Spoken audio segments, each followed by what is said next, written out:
Good morning, kindergarten families. Today we are going to go over all of the different Google applications that we use in kindergarten. There might be a lot to think about after watching this video, but please feel free to ask me any questions that you might have. If you've already watched our Google Site tutorial, you know that you already have my phone number and email address, and I'm ready to answer questions. So let's get started. I have us right now on the Clever page for a kindergartner. Now, if you don't know what a Clever page is, don't worry. There is a Clever tutorial, so you can exit out of this and watch that one first. But if you already have and you know what I'm talking about, this is the Google homepage for Clever. So we're going to scroll down to get to our online work. And these are all of our Google applications, okay? I'm going to show you a couple of them. The first one we can start with is our Google Classroom. Now, if you click on our Google Classroom, it's going to take you to mine, so it might not be exactly what you see. But then you click on our kindergarten room, you'll see, if you go to classwork, all of the different names of everyone in our class, okay? So again, you click on classwork and it shows you all of the names of every kindergartner in our class. We're not going to use Google Classroom all that much at the beginning of the year. So right now, I'll show you Phoenix's.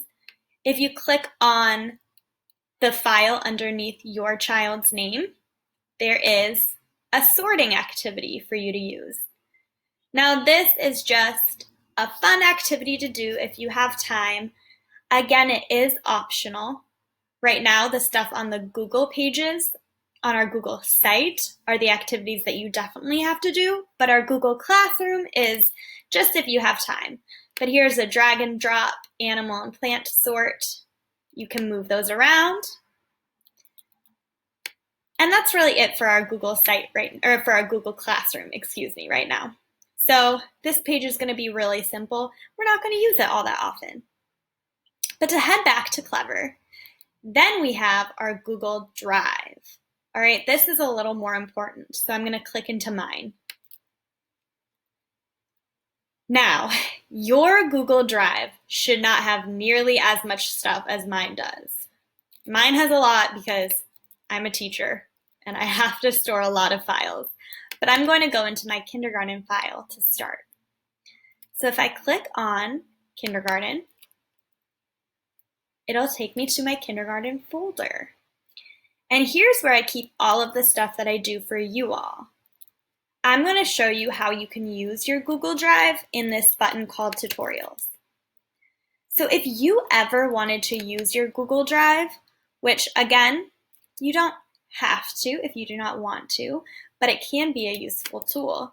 You just click on, hopefully it'll work, you click on the folder, and then you can actually just click this new button to make a new folder, to upload a file, to upload a folder, to add a new document, any of these things. Now, the reason I'm showing you all this is because I want to make sure that if you need to upload something to submit an assignment, you know how. All right, my computer is not willing to open this right now. It probably is a little overloaded with the video recording, so I'm just going to show you in this main spot. If you have a photo that you want to submit, you can add that to your Google Drive by clicking on whatever picture it is on your desktop or wherever it's saved and just dragging it in. Okay? That's literally all you have to do, and then it will actually add to your drive. The other option is to click New File Upload, and you can do the same thing from there. If you go to your desktop, I was picking dog picture, open, and again it will add. Okay? So that's just something that you can do if you ever need to upload a picture. Now I'm going to show you why you might want to open a picture. Okay, we're going to exit out of our Google Drive and we're going to go to our class site.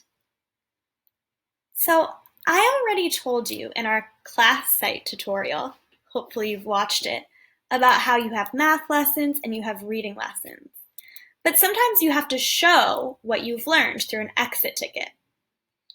So what you can do is if you click on this exit ticket, it takes you to whatever the exit ticket for the day is. Now in this one it says, why are these pictures exactly the same or not exactly the same? So as a kindergartner, it can be hard to fill out an exit ticket like this online. So you have the option of adding a file to submit your answer. So you could just drag and drop something from your desktop. You could upload a video. There are a lot of different options for how you can submit your work, but this is one of those ways.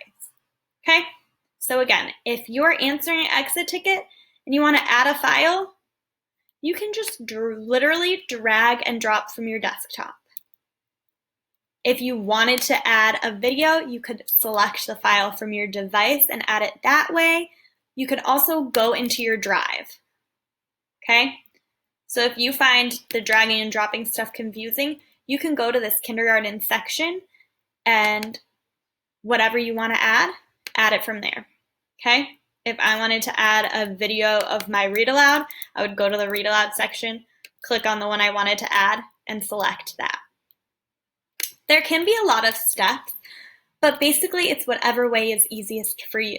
If you want to send a picture of your student's work, if you want to send a video, I want to make that as easy for you as possible. So that's why you can add a file from your drive, from your desktop, from your device, whatever works best for you. Now back to Clever.